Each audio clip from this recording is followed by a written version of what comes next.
Саламатсыңарбы, балдар?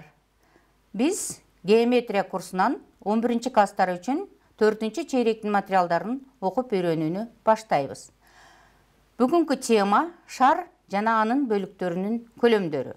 Бүгүн сабакта шардын аныктамасын, шардык сегменттин, шардык катмардын жана шардык сектордун аныктамаларын, шардын көлөмүн эсептөөчү формуланы, шардык сегменттин, шардык катмардын жана шардык сектордун көлөмдөрүн эсептөөчү формулаларды өтөбүз. Аныктама: шар бул мейкиндиктеги берилген чекиттен тартып, берилген аралыктан ашпаган бардык чекиттердин көптүгү. Берилген чекит шардын борбору деп аталат. Берилген аралык шардын радиусу болот. Шар айлануудан пайда болгон фигура болгондуктан экинчи аныктаманы дагы айтсак болот. Шар бул жарым тегеректи аны чектеп турган диаметрдин айланасында айландыруудан пайда болгон фигура. Шардын борбору менен шардык беттин каалагандай чекитин туташтырган кезинде шардын радиусу деп аталат. Шардык беттин каалагандай эки чекитин туташтырган жана шардын борбору аркылуу өтпөгөн кезинде шардын хордасы деп аталат. Шардык беттин каалагандай эки чекитин туташтырган жана шардын борбору аркылуу өткөн кезинде шардын диаметри деп аталат. Диаметр 2 радиуска барабар. Шардын бетиндеги бардык чекиттер шардын борборунан бирдей алыстатылган. Шардын тегиздик менен кесилиши тегеректерди берет. Шардын чоң тегереги борбор аркылуу өткөн тегиздик менен кесилиши. Жайрама: радиусу r болгон шардын көлөмү v шар барабар 3/4 π r куб. Далилдөө: радиусу r, борбору o чекити болгон шар берилсин. Координаталардын башталышы o чекити болгон x огун тандап алабыз. О'сы r'ге барабар. Далилденсин: v шар барабар 3/4 π r куб экендиги. OX огунан каалагандай m чекитин алабыз. M чекити аркылуу өткөн кесилишти карайбыз. Бул кесилиш тегерек болорун көрдүк. Ал борбору m чекити болгон тегерек. OM барабар x болсун. Тегеректин радиусун r менен, ал эми анын аянтын sx менен белгилейли. Мында x m чекитинин абсциссасы, sx аянтын жана x жана шардын радиусу r аркылуу туюнтабыз. 3 бурчтук OMС'дан Пифагордун теоремасы боюнча r барабар тамыралында O'сунун квадраты минус OM'дин квадраты барабар тамыралында r квадрат минус x квадрат. Анткени O'су r'ге барабар, OM болсо x'ка барабар.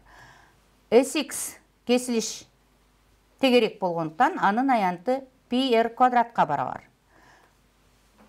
Ордуна койсок, r'дин ордуна койсок π көбөйтүлгөн тамыр астында r квадрат минус x квадраттын квадраты. Квадрат менен тамыр жоюшуп кетет дагы, барабар π көбөйтүлгөн r квадрат минус x квадрат.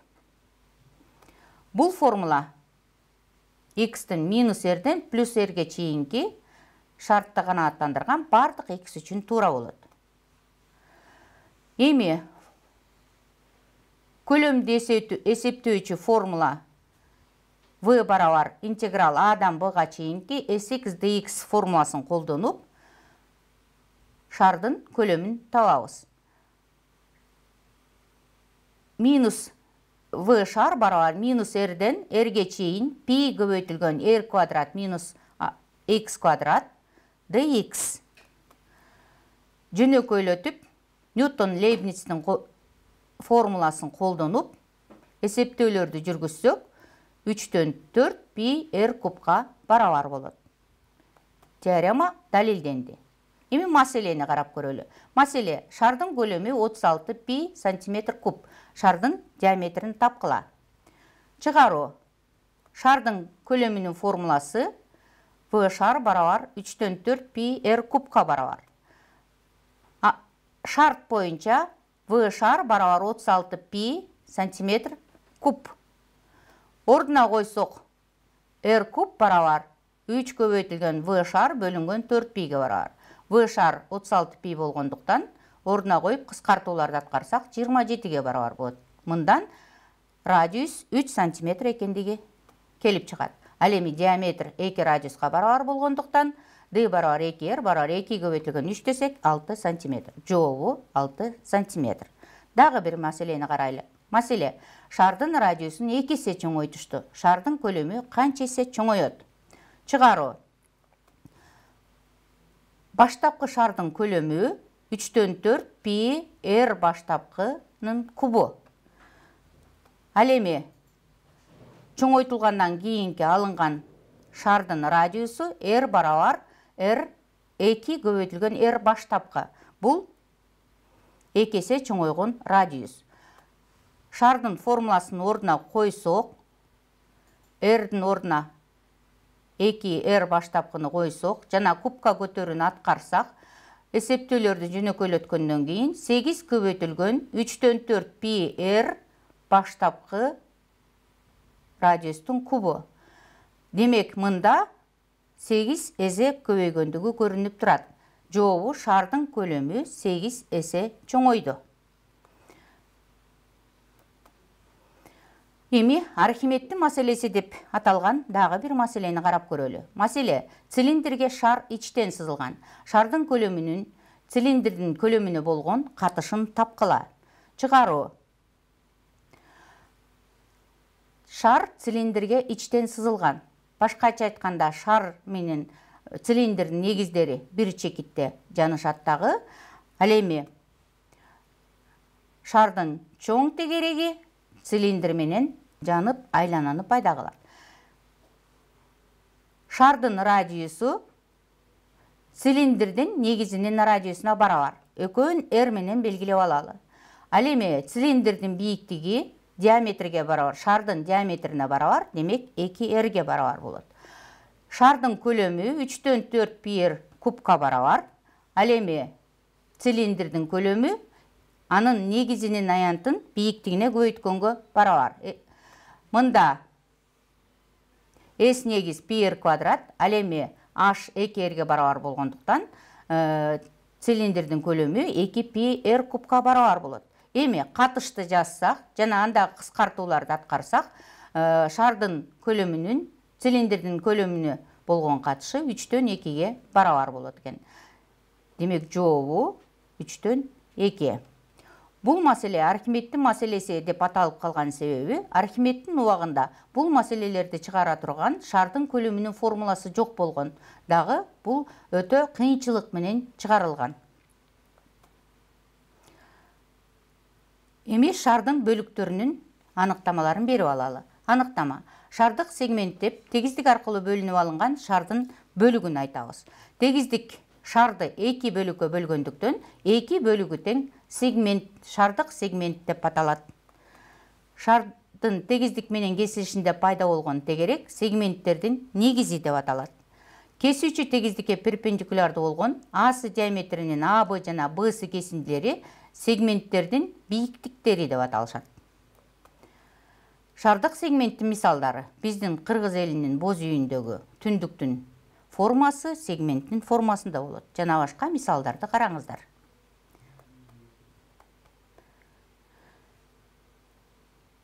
Эми, эгерде шардын радиусу r, ал эми сегменттин бийиктиги h болсо, анда шардык сегменттин көлөмүн төмөнкү формула менен табууга болот. Шардык сегменттин көлөмү пи h квадрат көбөйтүлгөн r минус 3-төн 1 h. Бул формуланын чыгышын далилдейли. Альфа тегиздигине перпендикулярдуу болгон OX огун жүргүзөбүз. Координаталар башталышы O чекитинде.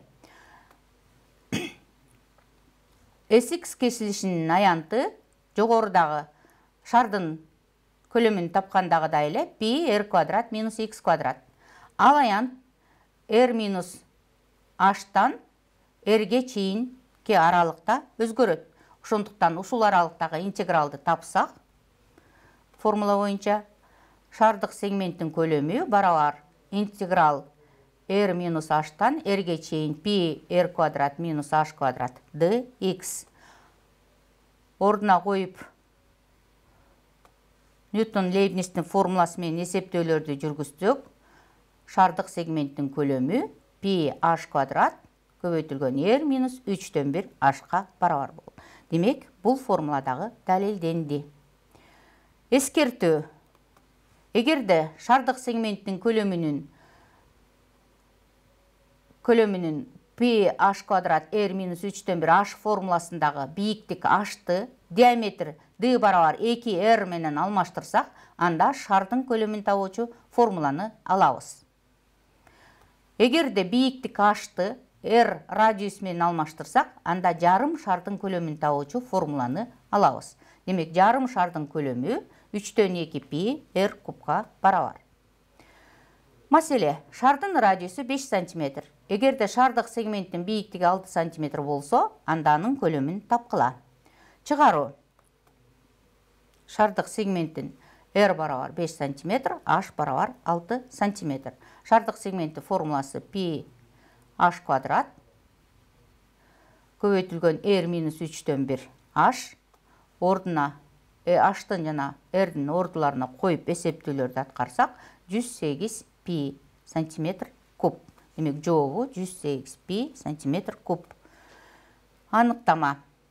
Шардык катмарга аныктама берели. Шардык катмар деп шарды кесип өтүүчү параллель эки тегиздиктин арасындагы шардын бөлүгүн айтабыз. Тегиздиктердин шар менен кесилишинен алынган тегеректер шардык катмардын негиздери деп аталышат. Тегиздиктердин арасындагы аралык шардык катмардын бийиктиги деп аталат. Шардык катмардын көлөмү шардык сегмент 1-ден шардык сегмент 2-ни кемиткенге барабар. Башкача айтканда, эки түрдөгү сегмент пайда болгондо, ошол сегменттердин айырмасы шардык катмарды берет. Эгерде шардык катмардын бийиктиги h ал эми r1 жана r2 тиешелүү түрдө шардык катмардын негиздеринин радиустары болсо, анда шардык катмардын көлөмүн төмөнкү формула менен эсептөөгө болот. Шардык катмардын көлөмү 6/1 пи h куб кошуу 2/1 пи көбөйтүлгөн r1-дин квадраты плюс r2-нин квадраты көбөйтүлгөн h. Шардык катмардын мисалдары. Мисалы, маселе, шардын борборунун карама-каршы тарабынан аянттары 9 пи сантиметр квадрат жана 16 пи сантиметр квадрат болгон эки параллель кесилиш жүргүзүлгөн. Кесилиштердин арасындагы аралык 7 сантиметр. Пайда болгон шардык катмардын көлөмүн тапкыла. Чыгаруу. Формула боюнча шардык катмардын көлөмү барабар 6/1 пи h куб кошулган 2/1 пи r1-дин квадраты кошулган r2-нин квадраты көбөйтүү h. H барабар 7 сантиметр. Ал эми тегеректин аянты пи r квадрат болгондуктан r1-ди табуу үчүн тегеректин аянтын пиге бөлүп, андан квадраттык тамыр чыгарабыз. Барабар 9 пи бөлүнгөн пи тамыр астында барабар 3-кө. 3-ні r2 ушундай эле жол менен 4 сантиметр экенин алабыз. Шардык катмар r1, r2-лерин ордуна коюп, h барабар 7 экенин эске кылып, ордуна коюп чыгаруун аткарсак, 3-төн 434 пи сантиметр куб жообуна ээ болобуз. Жообу 3-төн 434 пи сантиметр куб. Эми шардык сектор деп эмнени айтабыз? Шардык сектор деп 90 градустан кичине болгон тегеректин секторунун аны чектеген шардын бир радиусун камтыган түз сызыктын айлануусунан пайда болгон телону айтабыз. Шардык сектор шардык сегменттен жана конустан турат. Шардык сегменттин бийиктиги h, ал эми конустун бийиктиги r минус h, мында r шардын радиусу. Шардык бет конус менен айлана боюнча кесилишет. Ал айлананын радиусу r барабар тамыралында r квадрат минус r минус h-тын квадраты. Барабар жөнөкөйлөтсөк, тамырасында 2r h минус h квадрат. Эгерде шардын радиусун r, ал эми шардык сегменттин бийиктиги h болсо, шардык сектордун аянтын төмөнкү формула менен табууга болот. Шардык сектордун көлөмү барабар 3/2 пи r квадрат h. Анткени бул шардык сектор конустун көлөмү менен шардык сегменттин көлөмүнүн суммасынан турат.